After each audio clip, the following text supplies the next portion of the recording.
একটাই গাড়ি আসছে নাকি? বলেন বলেন, একটু কিছু বলেন ভাইজান। বলে কিছু বলে। এইটা দাদু বুঝবেন ভাই।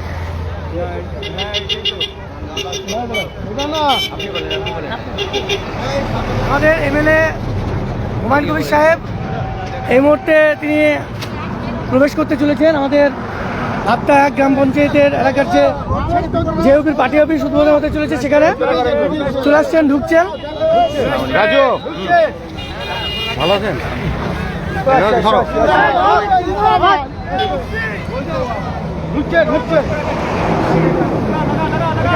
আমাদের হুমায়ুন কবির সাহেব আসছেন, আপনারা দেখতে পাচ্ছেন। আমাদের পেয়ারুল ভাই আছে এখানে সামনে। হুমায়ুন কবির, এই হুমায়ুন ভাই নামছেন, আমাদের দেখতে পাচ্ছেন। ভাইজান নেমে গেছেন।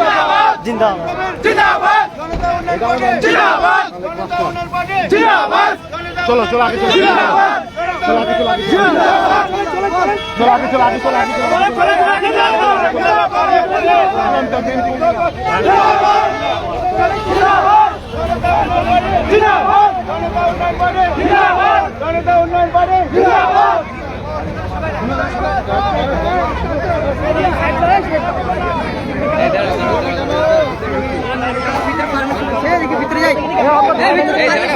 এত ঘোরাঘুরি করছিল।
ওয়ালাইকুম আসসালাম।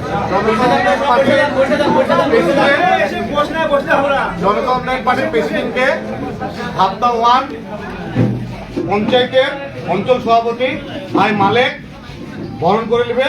ওনাকে সহযোগিতা করবে আমাদের চাচা তাফিকুল থাকবে, আমাদের বিলাল থাকবে, বিলাল থাকবে, লুৎফুর থাকবে। চলেছো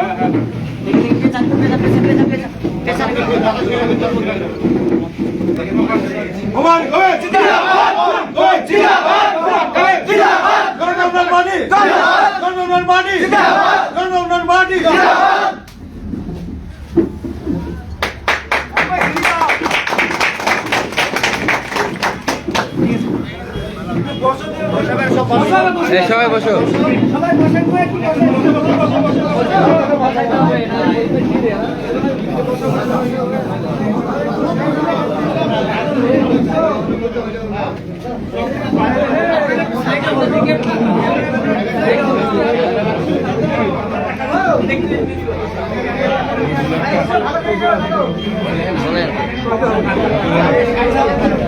বলো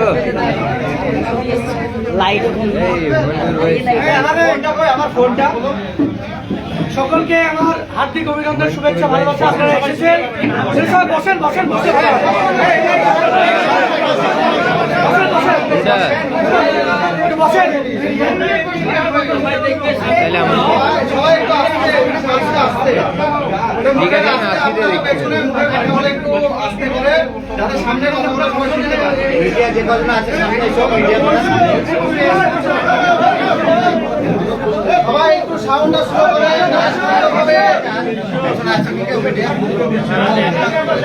আস্তে আস্তে না, পিছনে কেউ নাই। এই, ঠিক আছে?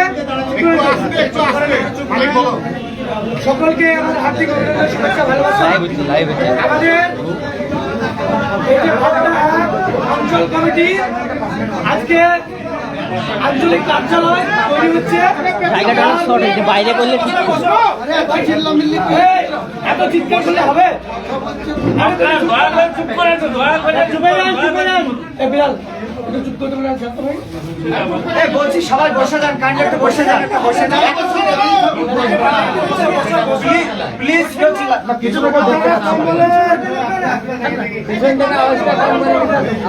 চালু করেন। সকলকে আমার হার্দিক অভিনন্দন, শুভেচ্ছা, ভালোবাসা। সকলকে নতুন বছরের শুভকামনা রইল। আমাদের এই মুহূর্তে উপস্থিত রয়েছেন আমাদের মাননীয় বিধায়ক তথা জেউপি পার্টির চেয়ারম্যান হুমায়ুন কবির সাহেব। উনি আমাদের মধ্যে সময় দিয়েছেন। আমাদের ভাবতা যে অঞ্চল, ভাবতা এক অঞ্চল কমিটি এটা তৈরি হয়েছে, সেই কমিটির আজকে মানে কার্যালয় উদ্বোধন হচ্ছে। তাই কার্যালয় উদ্বোধনে আমরা পেয়েছি আমাদের মাননীয় বিধায়ক তথা ভরতপুর বিধানসভার বিধায়ক এবং জেউপি পার্টির চেয়ারম্যান আমাদের হুমায়ুন কবির সাহেব। তিনি আমাদের মধ্যে উপস্থিত রয়েছেন। ওনাকে কিছু বলার জন্য, আমরা কিভাবে চলবো এবং কিভাবে আমাদের আগামী দিনের পরিকল্পনা কি থাকবে এবং সেই সম্পর্কে ওনাকে বলার জন্য অনুরোধ করছি।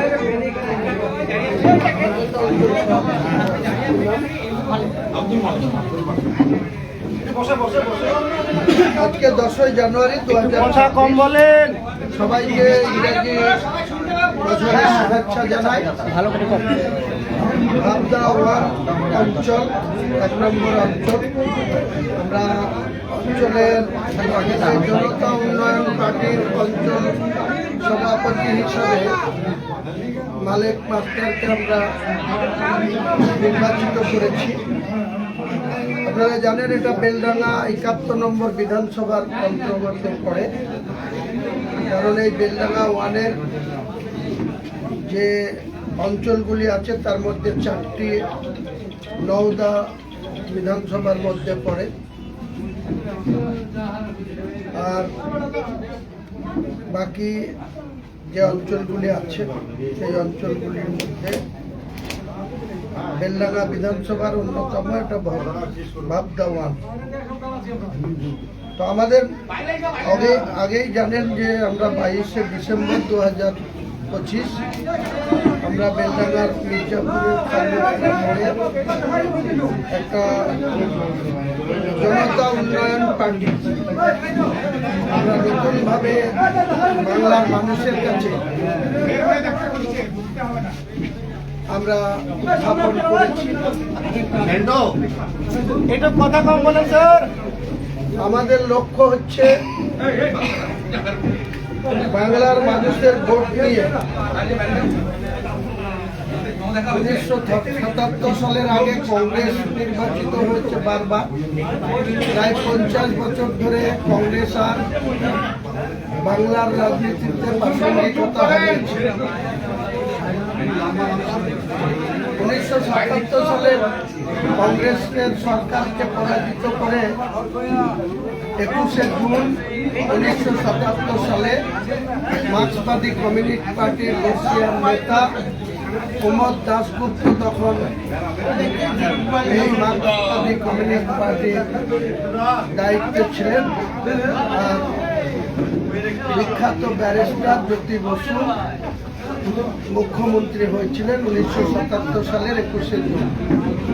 দীর্ঘ 34.5 বছর বাংলার মানুষের ভোট নিয়ে তারা ঠিক বিশেষ করে মুসলিম গ্রামগুলায় বিভাজনের রাজনীতি করে মুসলিমদের মধ্যে দ্বন্দ্ব, বিভাজন, গ্রুপবাজি লাগিয়ে রেখে তারা 34 বছর মুসলিমদের ভোট ব্যাংক হিসাবে ব্যবহার করে তারা ক্ষমতাচ্যুত হয়েছিল কবে? 2011 সালে তৃণমূল কংগ্রেস আর কংগ্রেস জোট করে 2011 সালে যে ভোট হলো, সেই ভোটের 13ই মে 2011 ভোট গণনা দেখা গেল যে তৃণমূল কংগ্রেস তার আগে মাত্র 2004 সাল থেকে 2009 সাল মমতা ব্যানার্জি একা এমপি ছিল, একা। কংগ্রেস দলের 6টা এমপি ছিল, মালদা 2টো, রায়গঞ্জ 1টা, মুর্শিদাবাদের 3টে। 6টা জাতীয় কংগ্রেসের এমপি ছিল, বাকি 35টা বামপন্থীদের এমপি ছিল।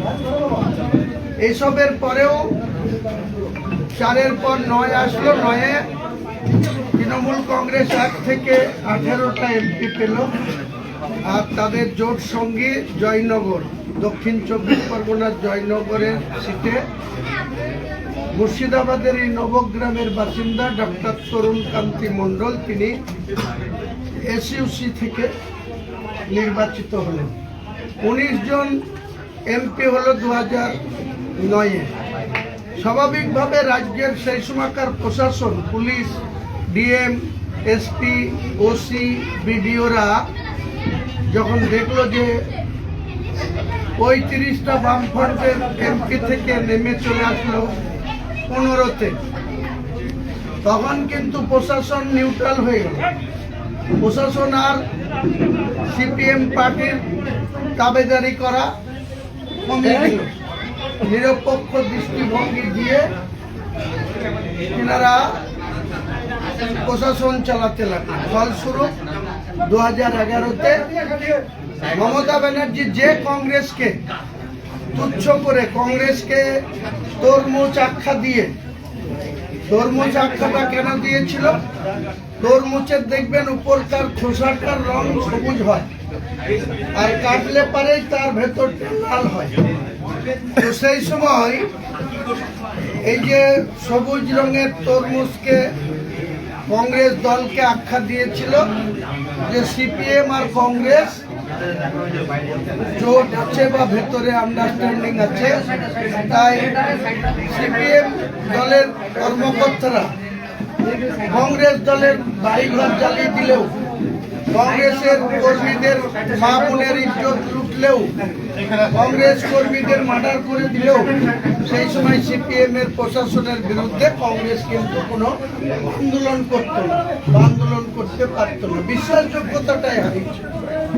তাই সেদিনকে আবার সেই কংগ্রেসকে ত্যাগ করে 1998 সালে মমতা ব্যানার্জি তৃণমূলের জন্ম দেওয়ার পর দেখবেন আবার 2.5 বছরের মাথায় 2001 সালে ওই কংগ্রেসের সঙ্গে মমতা ব্যানার্জি জোট করে।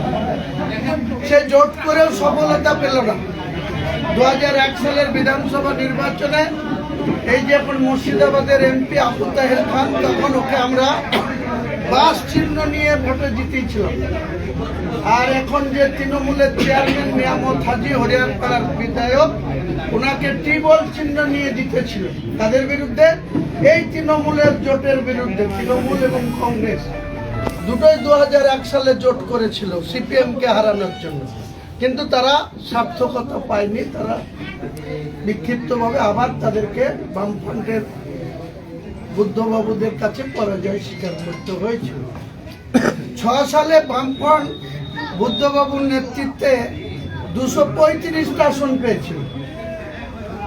11 সালে এসে সেই বামফ্রন্ট মমতা ব্যানার্জির একটা তিরপল দেওয়ারও ক্ষমতা ছিল না, প্রশাসনকে শেল্টার দেওয়ার তো ক্ষমতা ছিলই না। কিন্তু মমতা ব্যানার্জি গোটা রাজ্যের কোনো জায়গায় কোনো অন্যায় হলে, কোনো মানুষ বিপদে পড়লে মমতা ব্যানার্জি ছুটে যেতেন। কখনো জলঙ্গিতে বাস পড়ে গেলে যেতেন, কুচবিহারে চাষিদের উপরে গুলি চললে যেতেন। কখনো কখনো তিনি এইসব প্রতিবাদ করে বাংলার মানুষের কাছে তার গ্রহণযোগ্যতা বেড়ে গেল। তাই 2011 সালে যখন বুদ্ধবাবুদের হাতে 235টা আসন, তারপরে মমতা ব্যানার্জি তার যে দল সেই দল আবার কংগ্রেসের সাথে 2011 সালে যোগ করে 294টা সিটের মধ্যে জাতীয় কংগ্রেসকে মাত্র 65টা সিট দিয়েছে, মাত্র 65টা সিটে লড়ে কংগ্রেস পেল 42-এর মধ্যে হুমায়ুন কবির ছিল। আর 42-এর মধ্যে এই মুর্শিদাবাদ জেলা সব থেকে শক্ত ঘাঁটি কংগ্রেসের 14টা জিতেছিলাম। আর যে বামফ্রন্ট 34 বছরের সরকারের পর পরাজয় স্বীকার করলো, এই মুর্শিদাবাদ জেলায় তারাও 7টা জিতল। আর এই যে তৃণমূল আজ আস্ফালন করছে, এই তৃণমূল সেদিন সাগরদিঘি সিটটা, আমি সাগরদিঘি থেকে মিটিং করে আপনাদের এখানে আসলাম, সাগরদিঘি সিটটা জিতেছিল সুব্রত শাহ অধীর চৌধুরীর দয়া। অধীর চৌধুরীর সঙ্গে গোপনে আতাত ছিল। 3টে মুসলিম প্রার্থী সাগরদিঘিতে, ওই যে আসামের আজমলের প্রার্থী তিনিও মুসলিম ছিল, কংগ্রেসের আমিনুল ইসলাম ছাত্তার সাহেবের ভাগ্নি প্রাইমারি স্কুলের শিক্ষক, তার বউ প্রাইমারি স্কুলের শিক্ষিকা, সে প্রার্থী ছিল। সে পেল 41,000 ভোট কংগ্রেসের হাত প্রতীকে আমিনুল, 2011-র কথা বলছি। আর সিপিএম এর প্রার্থী সেও মুসলমান, সে পেল 39,000। আর আজমলের প্রার্থী পেল 30,000। মুসলিম ভোটটা 3 ভাগে ভাগ হলো। আর মাত্র 48,000 ভোট পেয়ে সুব্রত সাহা তলায় তলায় অধীর চৌধুরীর মদতে 4বার ভোটে লড়েছিল সুব্রত শাহ, কোনোবার জিততে পারেনি। কখনো নবগ্রাম, কখনো জলঙ্গি, কখনো জায়গায়। বরকত সাহেব সুব্রত শাহকে খুব ভালোবাসত। যখনই ভোট আসতো বরকত সাহেব মুর্শিদাবাদের নেতৃত্বকে বলতো আমার একটা সিট চাই, সেই সিটটা সুব্রত শাহ। সেই বরকত সাহেব মারা গেল, মমতা ব্যানার্জির হাত ধরেছিল এই সুব্রত শাহ, তাই 48,000 ভোট পেয়ে বিধানসভায় গেছিল। আমরা কিন্তু বিধানসভায় গিয়েছিলাম কংগ্রেসের প্রত্যেকে 78,000 ভোট পেয়ে রেজিনগর থেকে। এই বেলডাঙ্গা বিধানসভায় শফিউজ্জামান সেও জিতেছিল, 14টা আমরা জিতেছিলাম। কাজেই যারা গর্ব করছে আর যে সমস্ত তৃণমূলের ক্যাডাররা আস্ফালন করছে যে হুমায়ুন কবির কিছু করতে পারবে না, আমরা আবার জিতবো, তাদের স্মরণ করে দিচ্ছি 235 ছিল বুদ্ধবাবু 2011-র ভোটে 13ই মে গণনা কেন্দ্রে তারা 59-এ নেমে গিয়েছিল। আর তৃণমূল কংগ্রেস 229টা লড়ে 182, আর কংগ্রেস 65টা সিটে লড়ে 42। তখনও আপনারা 250 সিট পাননি। এখন আবার প্রথমে 182, তারপরে 211, তারপরে 2021-এ 215, এখন আবার নতুন করে গল্প খাচ্ছে ওরা নাকি 250 সিট নিয়ে ক্ষমতায় আসবে। আমি এই মুর্শিদাবাদে ওদেরকে 0 করবো।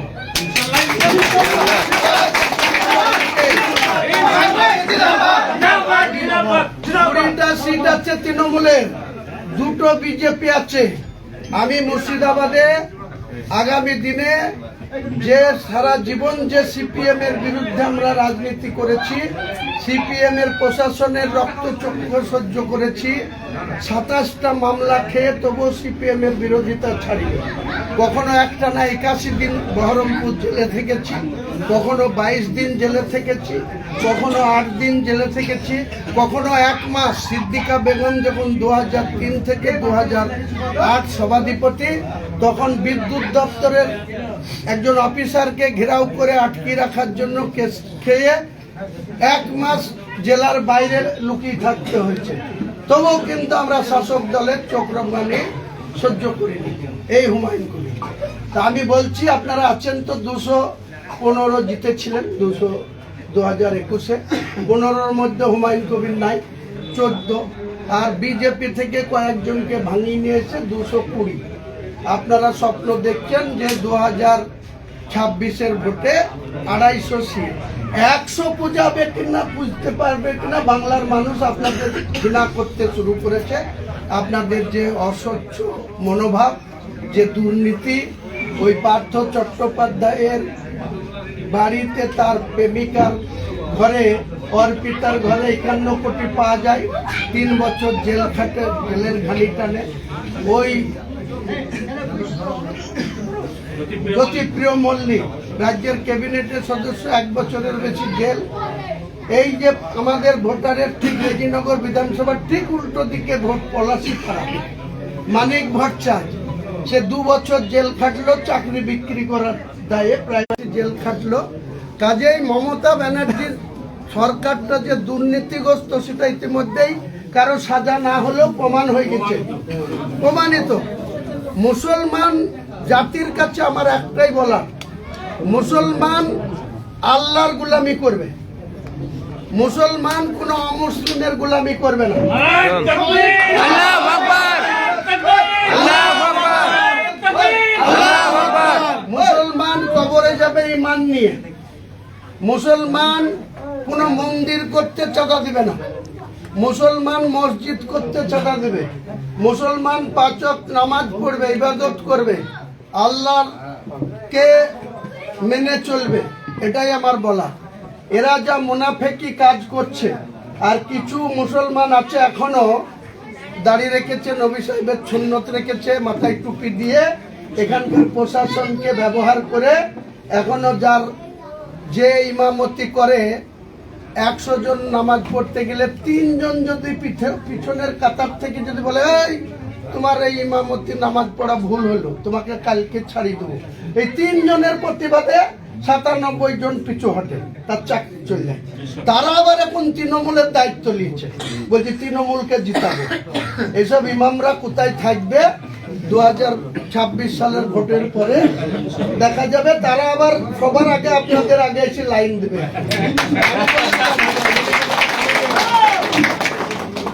তো বিষয়টা হচ্ছে, এখানে যেহেতু ভাবতে এসছি, 2011 সালে যখন আমরা জোটে ছিলাম, মমতা ব্যানার্জি 182 পেয়ে তিনি সরকারে ছিল, আমাদের এই জেলার 2 জন মন্ত্রী ছিল, একজন বহরমপুর থেকে জিতা মনোজ চক্রবর্তী, আর একটা লালগোলা থেকে জিতা আবু হেনা, সে মারা গিয়েছে, মনোজ আছে, এখন আবার জেলা কংগ্রেসের সভাপতি হয়েছে।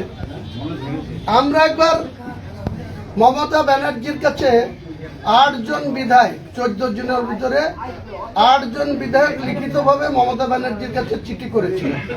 আমরা জোটের যেহেতু এমএলএ, যে ভাবটা যে গার্লস কলেজ, সেই গার্লস কলেজটার জন্য, তো আমাদেরকে মমতা ব্যানার্জি কিভাবে তিরস্কার করেছিল জানেন? দেখা করেছিল, তো আমাকে বলছে যে তোমাদের এত মাথা ব্যথা কেন? বললাম আমরা, আমাদেরকে মানুষ ভোট দিয়েছে, বেলডাঙ্গাতে সফিকে ভোট দিয়েছে, আমাদেরকে রেজিনগরে ভোট দিয়েছে, একটা মুসলিম মহিলা কলেজ কেন হবে না? বলছে একটা কলেজ স্যাংশন করতে গেলে মাসে 22 লাখ টাকা বেতন দিতে হবে, আমার ক্ষমতা নেই। তিনি 400 কোটি টাকা খরচ করে জগন্নাথ মন্দির করবেন, 1100 কোটি টাকার জায়গা নিউ টাউনে মুসলমানদের বেশিরভাগ জায়গা ছিল, সেটা হিট করতে দিয়ে রিকুইজিশন করে সেটা মন্দির করার জন্য 262 কোটি টাকা হিট করতে দিয়ে খরচ করে মন্দির করবে। আর কোনো মুসলমান অধিষ্ঠিত, আমি লোহাদা ঘাটের ব্রিজে মাত্র 35 কোটি টাকা খরচ হতো একটা ব্রিজ, যেটা বেলডাঙ্গা মির্জাপুর এই দিকের লোকদের সহজেই কাদি সাব ডিভিশন থেকে আত্মীয় স্বজন মারা যাওয়ার থেকে শুরু করে ব্যবসা বাণিজ্য। এত বড় স্পর্শকাতর মিথ্যাবাদী মহিলা 4 বছর ধরে বলে সেটা হয়নি। আর যে কোনো হিন্দু এলাকায় দেখেন গা, সিপিএম এর জ্যোতি বসু মুখ্যমন্ত্রী ছিল, বুদ্ধবাবু ছিল, তখনও কিন্তু সাগর মেলা হয়েছিল। সাধু সন্ন্যাসীদের পাহারা দেওয়ার জন্য গোটা রাজ্যের প্রশাসনকে নিয়ে চলে যাচ্ছে সাগর মেলা, সেখানে 1700 কোটি টাকা খরচ করে, আপনার আমার ট্যাক্সের টাকা খরচ করে সেখানে টেন্ডার করে দিয়েছে যে ওই 4.5 কিলোমিটার রাস্তা জলপথে যারা যেত, এসএলএ চেপে যেত, তাদেরকে এখন ফ্লাইওভার করে দিয়ে ওই গোটা ভারতবর্ষের ন্যাংটা সাধুরা এসে ওখানে স্নান করতে আসবে, তাদের জন্য ওনার বিরাট মাথা ব্যথা। তাহলে আপনারা এরপরে এই মুনাফেক সরকারকে ভোট দেবেন? আপনাদের ইমান থাকবে? আপনারা কবরে তো যেতে হবে আপনাদের। তাই মুর্শিদাবাদের মেজর পার্সেন্ট মুসলিম, 10% 15% পাতাখোর আছে, গেঁজাখোর আছে, হিরোইন খোর আছে, তারা যা করে করুক, আপনারা শতকরা 80টা লোক নিজেরা ইমান নিয়ে ভোটের বাক্সে ভোট দিতে যাবেন। আপনাদের বেলডাঙ্গাতে আমি ক্যান্ডিডেট হব, রেজিনগরে হব, দুটো সিটেই আপনাদেরকে জিতাতে হবে ইনশাআল্লাহ। আর আপনারা দুটো সিটে আমাকে জিতাবেন। আর আপনাদের আরো ভরসা দিচ্ছি, মুর্শিদাবাদের আরো 16টা সিট আমি জিতাবো। থেকে শামশেরগঞ্জ থেকে, সুতি থেকে, রঘুনাথগঞ্জ থেকে, ডোমকল থেকে, জলঙ্গি থেকে, ভগবানগোলা থেকে, রানীনগর, এসব সিট আজকের দিনে হুমায়ুন কবির শুধু বাংলার নেতা না, ভারতবর্ষের মুসলিমদের নাম্বার 1 এবং গোটা 50টা দেশ হুমায়ুন কবিরকে চিনেছে। কিসের জন্য? তার সাহসের জন্য, তার সাহসিকতার জন্য। তো আজকের দিনে আল্লাহ যে সম্মান আমাকে দিয়েছে, আমি চাই ইমানদার মুসলিমরা কেউ হুমায়ুন কবিরের নিন্দা করবে না, তার সব পিছনে সমালোচনা করবে না। আর হুমায়ুন কবির যেহেতু বেলডাঙ্গা এবং রেজিনগর ভোটে দাঁড়াচ্ছে, আমার বিশ্বাস এই ভাবদা 1 থেকে যে বর্তমান এমএলএ আছে তার ব্যক্তিগত চলাফেরা নিয়ে আপনাদের অনেক ক্যামেরা আছে, বলতে চায় না, একটু অনুসন্ধান করবেন। যাকে ভোট দিয়েছেন তার চলাফেরা, সে কলকাতায় গিয়ে কি করে, কার সঙ্গে কিভাবে মিশে, সারাদিন কিভাবে তার চলাফেরা। কাজেই মুসলমান যদি নামকে আসতে মুসলমান হয়ে মুনাফেকের কাজ করে, তার বিরুদ্ধে গর্জে ওঠা উচিত ইমানদার মুসলমান। কাজেই আগামী দিনে ফোনটা কেটে দাও তো ভাই।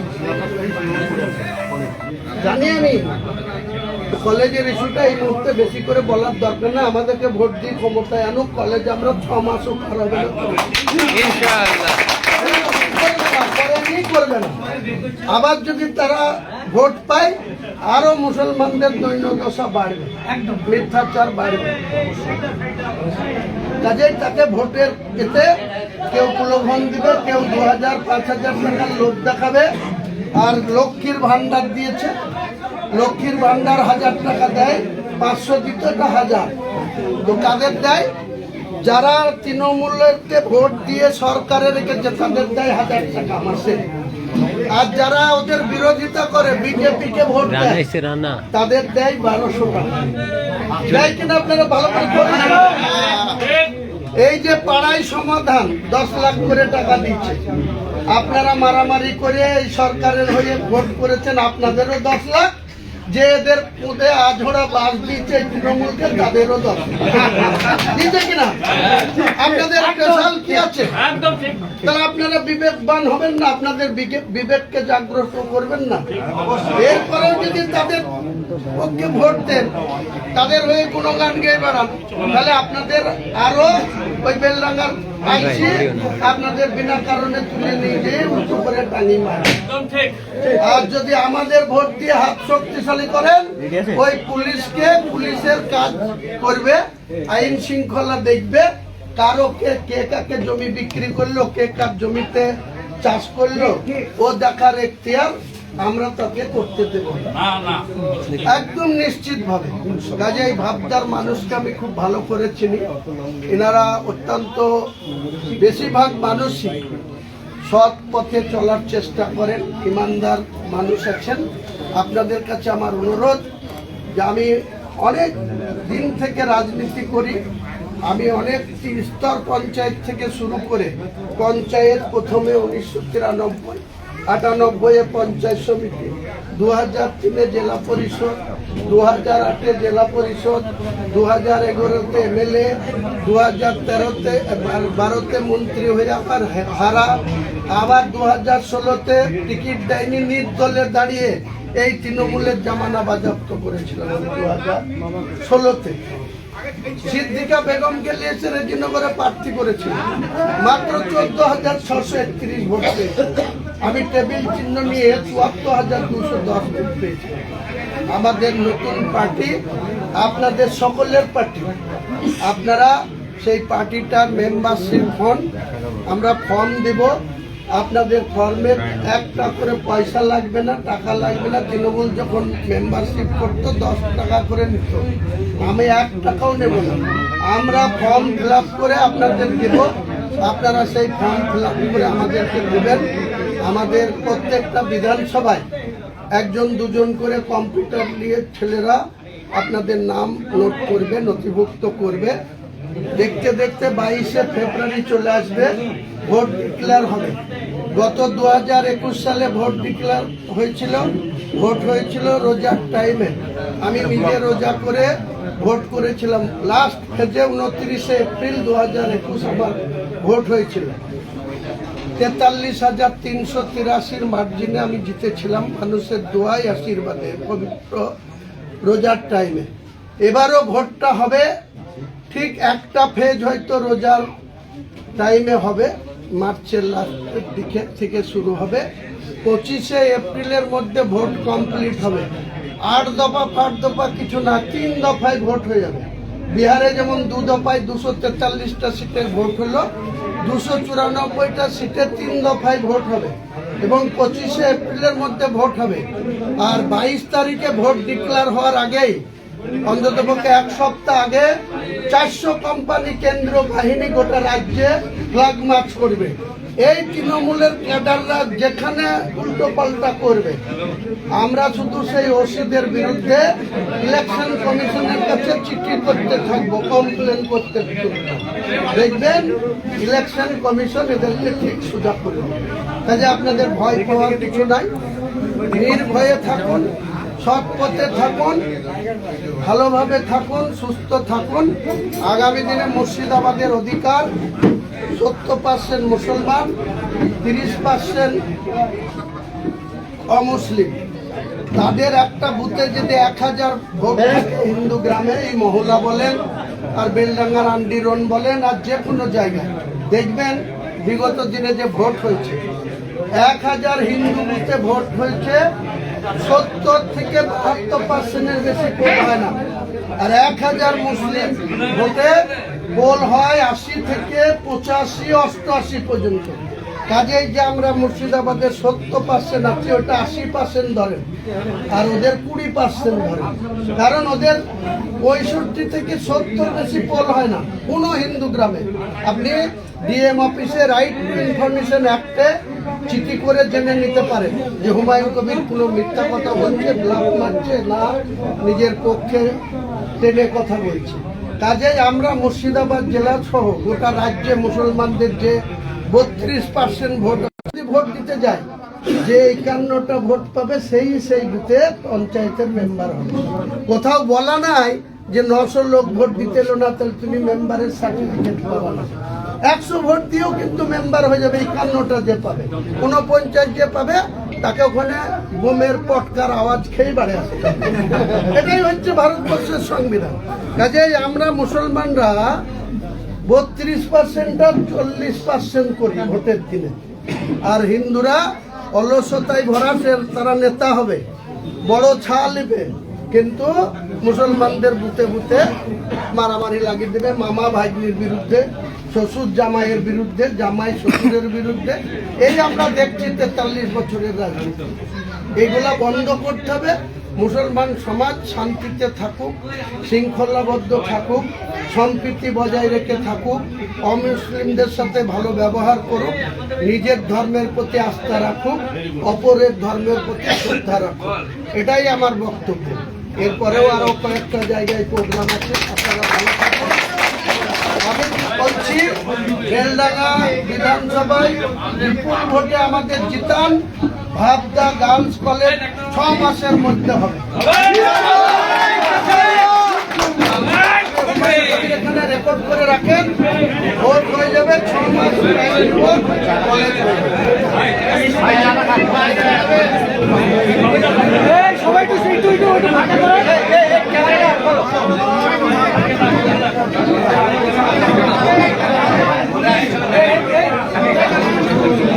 বাইরে সব দাঁড়ান, বাইরে সবাই সবাই দেখা করবে।